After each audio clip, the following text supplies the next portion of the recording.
यस्य स्वयं स्वभावाप्तिरभावे कृत्स्नकर्मणां तस्मै संज्ञानरूपाय नमोस्तु परमात्मने। पंच परमेष्ठी भगवान की जय। द्वादशांग जिनवाणी माता की जय। परम पूज्याचार्य श्री विद्यासागर जी महाराज की जय। परम पूज्य गुरुदेव निर्यापक शमन मुनि श्री सुधा सागर जी महाराज की जय। पिछली कक्षा में हमने जाना कि ये सुख और दुख भ्रम मात्र ही है, इसीलिए तो आपत्ति के समय यह भोग रोग की तरह व्याकुल करते हैं। अब शिष्य पुनः प्रश्न करता है कि जब यह सुख और दुख भ्रम मात्र ही है तो वह जीवों को उसी रूप में क्यों नहीं मालूम पड़ते। इसका उत्तर देते हुए आचार्य अगला श्लोक लिखते हैं। आइए अब हम अगला श्लोक देखते हैं। मोहेन संवृतं ज्ञानं स्वभावं लभते नहि मत्तः पुमान् पदार्थानां यथा मदन को द्रवै। अब हम इसका एक एक शब्द का उच्चारण देखते हैं, फिर दोबारा उसे पूर्ण हम एक बार पढ़ेंगे। मोहेन, सबसे पहले है मोहेन संवृतं, संवृतं ज्ञानं स्वभावं लभते नहीं। मोहेन संवृतं ज्ञानं स्वभावं लभते नहीं। मत्तः, इसमें दो ता है, एक तो आधा ता और एक पूरा, तो मत्तः मत्तः पुमान् पदार्थानां यथा मदन को द्रव्यहि। तो एक बार अब इसका पूर्ण उच्चारण करते हैं। मोहेन संवृतं ज्ञानं स्वभावं लभते नहि मत्तः पुमान् पदार्थानां यथा मदन को द्रवै। एक और बार। मोहेन संवृतं ज्ञानं स्वभावं लभते नहि मत्तः पुमान् पदार्थानां यथा मदन को द्रवै। अब हम इसका अर्थ देखते हैं। मोहेन, मोह से, मोहेन मोह से, संवृतम ढका हुआ, मोहेन मोह से ढका हुआ ज्ञान, मोह से ढका हुआ ज्ञान स्वभावम लभते नहीं, अपने आत्म स्वरूप को प्राप्त नहीं होता है। मोह से ढका हुआ ज्ञान आत्म स्वरूप को, आत्म स्वभाव को प्राप्त नहीं होता है। जैसे नीचे एग्जाम्पल दे रहे हैं। यथा, जैसे, मदन को द्रवहि, नशीले कोंदों को खाकर, नशीले पदार्थों का सेवन करने पर, मतः, मत वाला, जो नशे में है, ऐसा पुरुष, पुमान, पुरुष, पदार्थानाम, पदार्थ को ठीक तरह नहीं जान पाता, वैसे ही जो मोह से जिसका ज्ञान आच्छादित है, जिसका मोहिनी कर्म का उदय है, वह अपने ज्ञान, जिसका ज्ञान मोहिनी कर्म से ढका हुआ है, वह अपने आत्म स्वभाव को भी नहीं प्राप्त कर पाता। एक बार और देखते हैं इसका मीनिंग। मोहेन, मोह से ढका हुआ ज्ञान, संवृतम ज्ञानम, मोह से ढका हुआ ज्ञान, स्वभावम, अपने आत्म स्वभाव को प्राप्त नहीं होता है, लभते नहीं, आत्म स्वभाव को प्राप्त नहीं होता है, आत्म स्वभाव को नहीं जान पाता है। जैसे मदन को द्रवहि, नशीले कोंदों को खाकर, नशीले पदार्थ का सेवन करने पर, मतः, मत वाला पुरुष, नशे में, पुमान, पुरुष, पदार्थानाम, पदार्थ को ठीक तरह नहीं जान पाता। जिस ज्ञान के ऊपर मोहिनी कर्म का पर्दा है, वह अपने आत्म स्वभाव को प्राप्त नहीं कर पाता। जैसे नशीले कोंदों को खाने से मत वाला पुरुष पदार्थों का ज्ञान ठीक तरह से नहीं कर पाता है। अब भावार्थ देखते हैं। जिस तरह शराब, भांग, कोंदों को पीकर या खाकर मनुष्य नशे में चूर होकर उन्मत्त हो जाता है, उस नशे में वह अपनी स्त्री को बहन या पुत्री समझ बैठता है और बहन या पुत्री आदि को अपनी स्त्री समझ करके उनके साथ व्यभिचार करने को तैयार हो जाता है। उसे अपने आप का तथा शरीर का भी ठीक विचार नहीं रह पाता। जो इंसान नशा कर लेता है उसके बाद उसको ज्ञान ही नहीं रहता कि मैं कहाँ हूँ कहाँ नहीं हूँ। आपने अक्सर देखा होगा कि जो लोग शराब पीकर नशे में धुत रहते हैं वो कभी नालियों के पास मिलते हैं। तो क्यों मिलते हैं ऐसे? क्योंकि उनको अपने शरीर का भी ठीक तरह से विचार नहीं रहता। इसी तरह निश्चय से मोहिनी कर्म के उदय से वस्तु के यथात्म्य प्रकाशन में असमर्थ हुआ। मतलब मोहिनी कर्म का जब उदय होता है तो जो व्यक्ति होता है उसको भी वस्तु का यथात्म्य जैसा यथार्थ ज्ञान नहीं हो पाता। वस्तु का यथार्थ ज्ञान करने में वो असमर्थ होता है। ज्ञान स्वकीय असाधारण भाव को प्राप्त नहीं कराता। मोहिनी कर्म से आच्छादित जो भी हमारा ज्ञान होता है वह हमारे आत्मा को वस्तु का यथार्थ ज्ञान नहीं करवा पाता। हम अपने आत्म स्वभाव को प्राप्त ही नहीं कर पाते, जान ही नहीं पाते। ज्ञान धर्म है और आत्मा क्या है? धर्मी है। धर्म और धर्मी के बीच में तादात्म्य संबंध है। अतः धर्म के ग्रहण से धर्मी का ग्रहण होता है।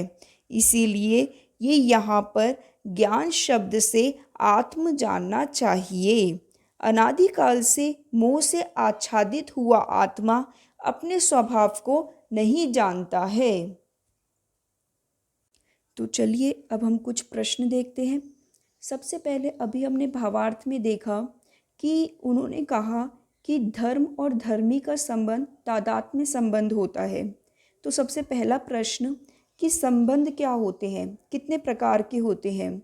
संबंध 3 प्रकार के होते हैं। सबसे पहला संयोग संबंध, दूसरा संश्लेष संबंध, तीसरा तदात्म संबंध। संयोग संबंध वस्त्रों का संबंध, जो हमारा वस्त्रों के साथ संबंध होता है वह कौन सा संबंध होता है? संयोग संबंध।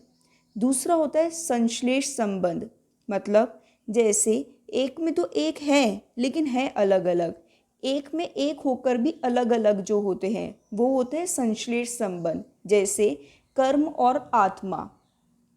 तादात्म्य संबंध, आत्मा का ज्ञान दर्शन से संबंध, गुण गुणी का संबंध, धर्म धर्मी का संबंध, ये होता है तादात्म्य संबंध। संयोग और संश्लेष संबंध हमारे नहीं है, मेरे नहीं है। तादात्म्य संबंध मेरा है, मतलब जो आत्मा से संबंध है वह हमारा है। तादात्म्य संबंध हमारा है, आत्मा का ज्ञान और दर्शन संबंध है। संयोग और संश्लेष संबंध आत्मा का नहीं है।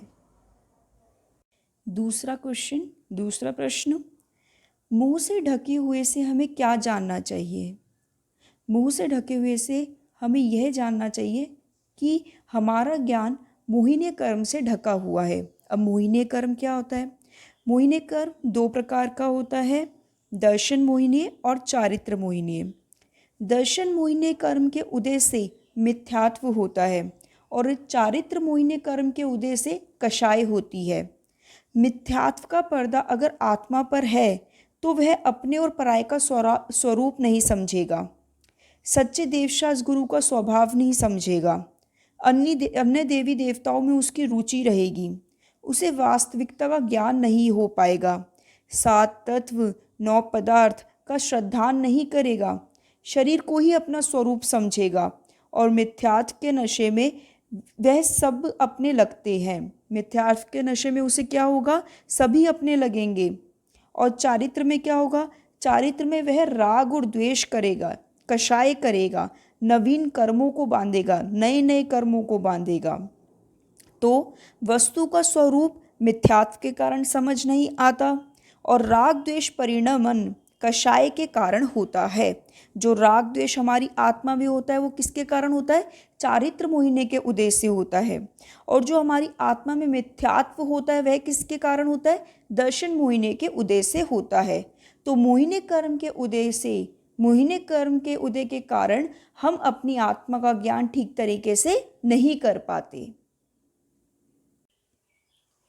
अब तीसरा प्रश्न, मोह ने जिनके ज्ञान को मलिन कर दिया था ऐसे कुछ उदाहरण दीजिए। तो आपने सुना ही होगा कि जब लक्ष्मण जी का मरण हो गया था और राम मोह के कारण लक्ष्मण के शव को लेकर 6 महीने तक घूमते रहे। वे लक्ष्मण को भोजन करा रहे थे। लक्ष्मण को तो भोजन करे, लक्ष्मण हो तो भोजन करे, लेकिन लक्ष्मण तो है ही नहीं। लेकिन फिर भी वो लक्ष्मण को भोजन करवाते थे, लक्ष्मण को स्नान कराते थे, लक्ष्मण की मालिश आदि करते थे। लोगों ने उनको बार बार समझाया, लेकिन फिर भी मोहिनी कर्म के कारण राम जी समझते नहीं थे। किसी ने कहा कि आपका लक्ष्मण तो मर गया, तो राम जी कहते थे कि तू मर जाए, लेकिन मेरा लक्ष्मण नहीं मर सकता। लोगों ने बहुत समझाया, लेकिन राम जी ने हमेशा कैसे कैसे उत्तर देकर उनको हटा देते थे।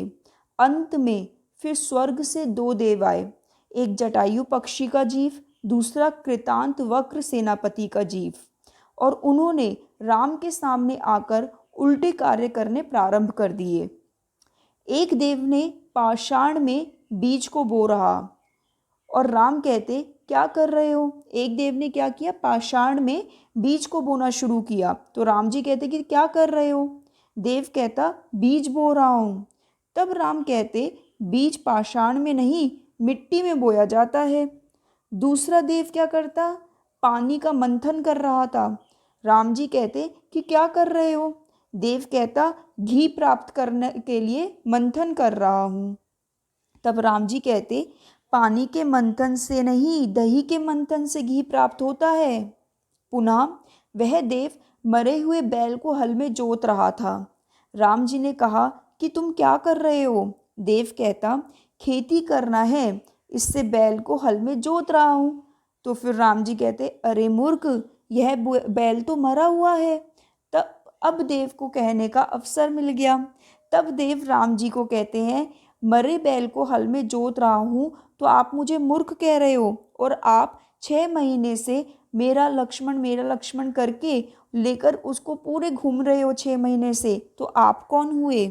तब राम के मोह का नशा समाप्त हो गया, कम हो गया, और फिर उन्होंने लक्ष्मण जी के शव का अंतिम संस्कार कर दिया।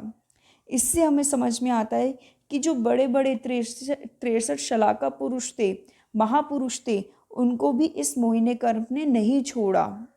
तो मोहिनी कर्म से बड़े बड़े महापुरुषों का ज्ञान भी मलिन हो जाता है।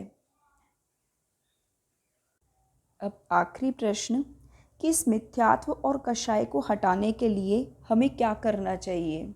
इस मोहिनी कर्म को हटाने के लिए हमें क्या करना चाहिए? हमें सम्यक्त प्राप्त करना चाहिए। सम्यक्त प्राप्त करने के लिए अग्रसर होना चाहिए। इसके लिए सबसे पहले स्वाध्याय करके सम्यक दर्शन के 8 अंगों को समझना चाहिए, उनको स्वीकार करना चाहिए। सम्यक दर्शन के 25 दोषों को समझकर उनको हटाना चाहिए। सम्यक दर्शन के जो 4 गुण हैं उनको धारण करना चाहिए, और इससे सम्यक दर्शन अवश्य प्राप्त होगा। फिर चारित्र मोहिनी से बचने के लिए पंच इंद्रियों के विषयों से हटना चाहिए, और अभक्ष्य अभक्ष्य का ध्यान भी करना चाहिए। यह सब कार्य करने पर हमारा अवश्य मिथ्यात्व और कषाय का क्षमन होगा, हट जाएंगे ये हमारे मिथ्यात्व और कषाय। तो चलिए अब हम जिनवाणी स्तुति करते हैं। जिनवाणी के ज्ञान से सूझे लोकालोक, सोवाणी मस्तक नमो सदा देतु धोख। हे जिनवाणी भारती तो ही जपो दिन रैन, जो तेरी शरणा गए सो पावे सुख चैन। देव भजु अरिहंत को गुरु सेवा निर्ग्रंथ, दया धर्म पालू सदा यही मोक्ष का पंथ। जय जिनेन्द्र।